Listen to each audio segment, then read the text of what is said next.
Guys, कैसे हैं आप सब। अभी तक हमने देखा है कि भाई साहब प्रोटॉन की डिस्कवरी हुई, इलेक्ट्रॉन की डिस्कवरी हुई। सबसे पहले कौन आया? इलेक्ट्रॉन आया, उसके बाद प्रोटॉन की खोज हुई। अब आज जो हम बात करेंगे ये न्यूट्रॉन की खोज कैसे हुई, इसका आइडिया कैसे आया, उसकी बात। देखो, न्यूट्रॉन का आइडिया कैसे आया साइंटिस्ट के दिमाग में कि भाई जो एटम है, जो परमाणु है, उसके अंदर न्यूट्रॉन नाम का भी कोई पार्टिकल है, कोई कण है। ये आइडिया कैसे आया होगा? उन्होंने क्या किया, हीलियम का एटम लिया और इसको कंपेयर किया हाइड्रोजन से। सुनना, हीलियम का एटम लिया, उसको कंपेयर किसके से किया? हाइड्रोजन से।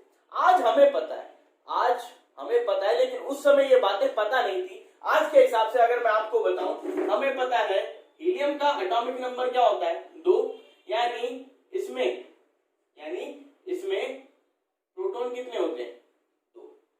बट हमें पता है हीलियम का एटॉमिक मास जो होता है, यानी जो इसका परमाणु द्रव्यमान होता है, वो क्या होता है? 4।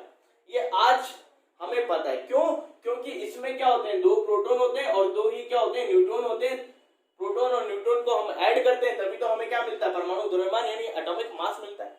हाइड्रोजन की अगर मैं बात करूं तो हाइड्रोजन का एटॉमिक नंबर क्या होता है? 1। यानी इसमें प्रोटॉन भी क्या होगा? 1। बट इसका एटॉमिक मास क्या होता है? 1 होता है। ये हमें पता है क्योंकि इसमें न्यूट्रॉन नहीं होता बट प्रोटॉन होता है। इसकी वजह से हम क्या बोलते हैं? इसका एटॉमिक मास क्या है? 1।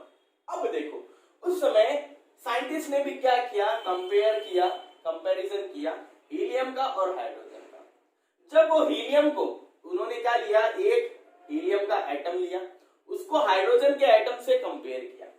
तब उन्होंने देखा, अगर मैं यहां पर ये तुला बना दूं इस टाइप से, यहां पर हीलियम है और यहां पर हाइड्रोजन है, तो अब होगा क्या? अगर हीलियम का एटॉमिक मास 4 है, यानी इसका परमाणु द्रव्यमान क्या है? 4 यूनिट, जो आज हमें पता है। लेकिन एक हाइड्रोजन का क्या होगा? 1 यूनिट होगा, 1 इकाई होगा।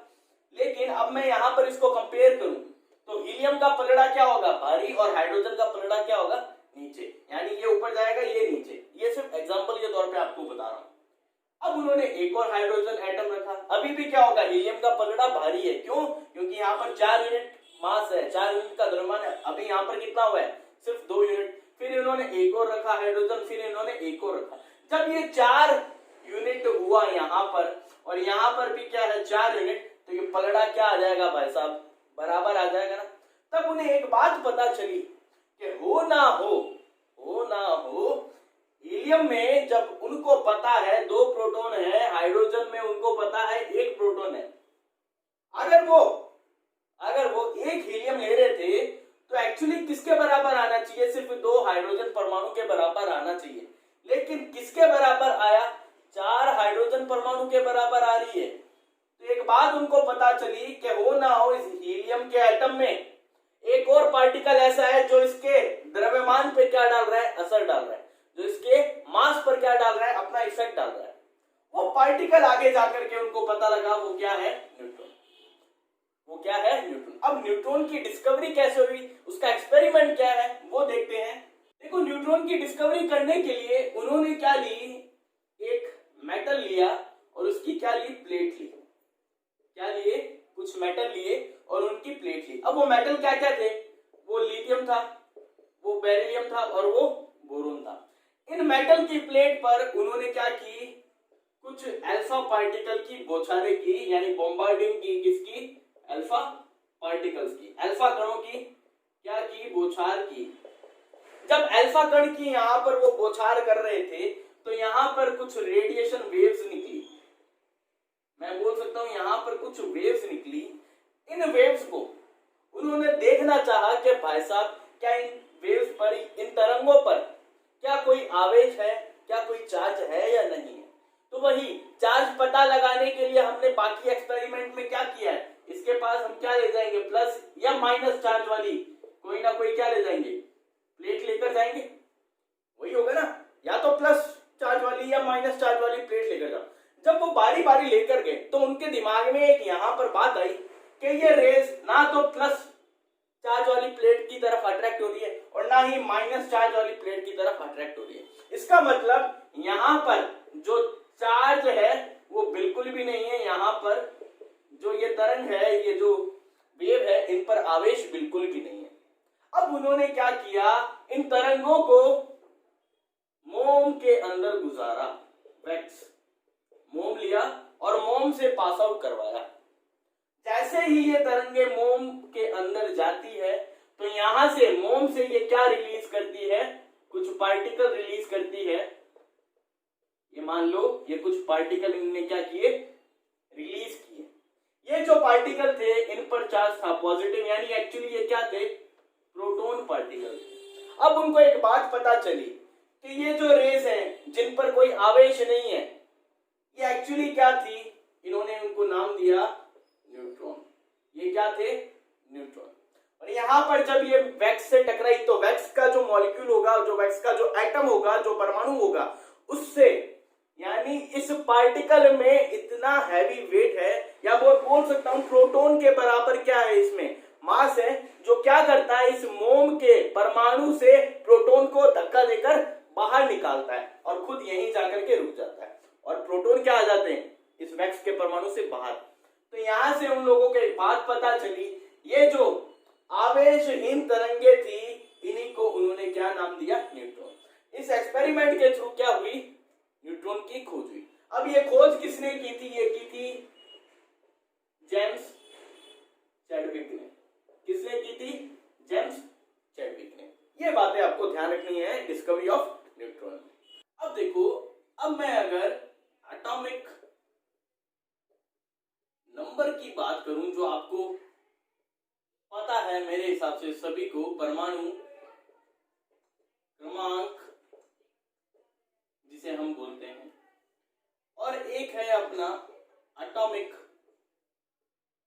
मास या परमाणु द्रव्यमान, या इसे सिंपली द्रव्यमान संख्या भी बोलते हैं। इसको डिनोट करते हैं हम Z से, इसको डिनोट करते हैं हम नॉर्मली A से।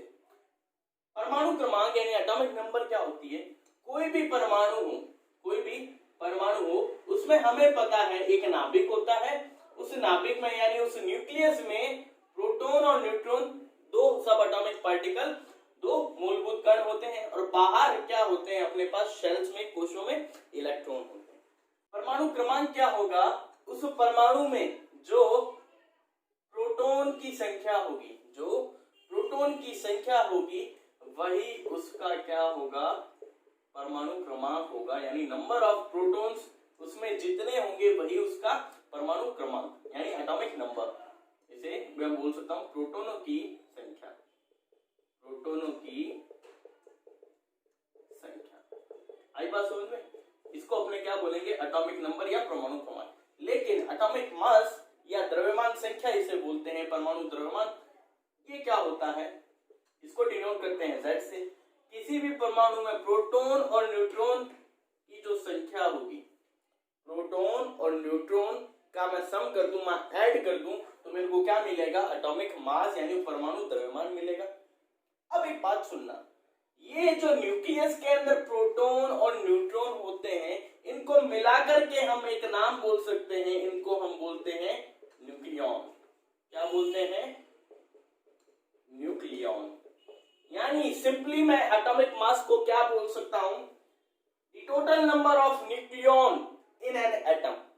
न्यूक्लियॉन की संख्या कितनी है किसी परमाणु में, वही अपना क्या है, परमाणु द्रव्यमान है यानी एटॉमिक मास। आई बात समझ में? अब यहां से दो चीजें और सामने आती है। पहला होता है आइसोटॉप क्या होते हैं, दूसरा होते हैं आइसोबार क्या होते हैं, यानी समस्थानिक क्या होते हैं और समभारिक क्या होते हैं। ठीक है, समस्थानिक समझना, आइसोटॉप समझना, ऐसी स्पीशीज मेरे पास जिसमें मान लो मेरे पास दो स्पीशीज है, ये X X, ठीक है। यहां पर जो लिखा जाएगा वो होगा एटॉमिक मास यानी परमाणु द्रव्यमान, यहां नीचे जो लिखूंगा वो होगा एटॉमिक नंबर। अगर मेरे पास किसी तत्व की ऐसी स्पीशीज है जिसमें एटॉमिक नंबर इन दोनों स्पीशीज के क्या हो, सेम हो, लेकिन एटॉमिक मास यहां का और यहां का क्या हो, डिफरेंट हो यानी अलग अलग हो, तो उस स्पीसीज को मैं क्या बोलूंगा, आइसोटॉप बोलूंगा। अब इसको कंक्लूड करना, एटॉमिक नंबर का मतलब है नंबर ऑफ प्रोटॉन से, यानी प्रोटॉनों की संख्या से। जब किसी तत्व में या दो कैटेगरी आपके पास तत्व की जिनकी प्रोटॉनों की संख्या तो क्या है, समान है, किंतु एटॉमिक मास का मतलब क्या हुआ, देखो यहां पर भी क्या आ रहा है, प्रोटॉन, प्रोटॉन तो क्या होंगे समान, लेकिन चेंज क्या होता होगा, न्यूट्रॉन। लेकिन न्यूट्रॉनों की संख्या क्या हो जाए, चेंज हो जाए, तो ऐसे तत्व क्या कहलाएंगे, समस्थानिक कहलाएंगे, यानी आइसोटॉप कहलाएंगे। आई बात समझ में। फॉर एग्जाम्पल मेरे पास था 1H1, 1H2 एंड 1H3। ये क्या है, तीन आइसोटॉप है किसके, हाइड्रोजन के। इसको बोलते हैं प्रोटियम, इसको ड्यूटेरियम, इसको ट्रिटियम। अब यहां देखना, हाइड्रोजन का जो परमाणु द्रव्यमान होता है या परमाणु क्रमांक की पहले मैं बात करूं एटॉमिक नंबर की, वो क्या होता है 1, यानी इसमें प्रोटॉन कितना होगा भाई साहब 1।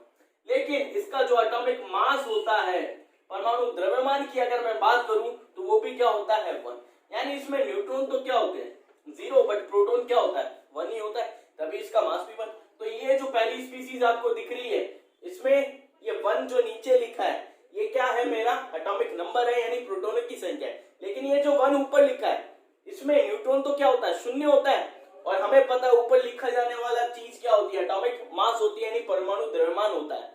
जब प्रोटॉन और न्यूट्रॉन को जोड़ता हूं तभी तो क्या मिलता है मेरे को, परमाणु द्रव्यमान मिलता है। तो यहां पर क्या आएगा 1 + 0 1।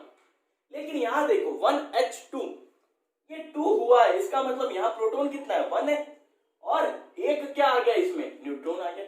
यहाँ पर देखो 1 क्या है, प्रोटॉन है, यहाँ पर भी 1 क्या है, प्रोटॉन, लेकिन 2 इसमें क्या आ गए, न्यूट्रॉन आ गए। तो यहाँ पर क्या चेंज हो रही है, ऊपर वाली चीज में क्या चीज चेंज हो रही है, वो हो रही है सिर्फ और सिर्फ न्यूट्रॉन की। तो मैं यहाँ से समस्थानिक के बारे में एक बात ये बोल सकता हूं, जब प्रोटॉनों की संख्या किसी तत्व में क्या रहे, समान रहे, किंतु न्यूट्रॉनों की संख्या उसी तत्व की अलग अलग स्पीसीज में क्या हो, चेंज हो, उसे मैं क्या बोलूंगा, समस्थानिक यानी आइसोटॉप बोलूंगा। अब बात करते हैं आइसोबार की। इसके और भी एग्जांपल्स हैं आइसोटॉप के, वो हो गया अपना C6 ये वाला 12, कार्बन 13 हो गया और कार्बन 14 हो गया, ठीक है। ये भी क्या है, एक दूसरे के आइसोटॉप है, ये हाइड्रोजन के, ये कार्बन के, ऐसे खूब सारे हैं, आप तो याद रख लो नॉर्मली।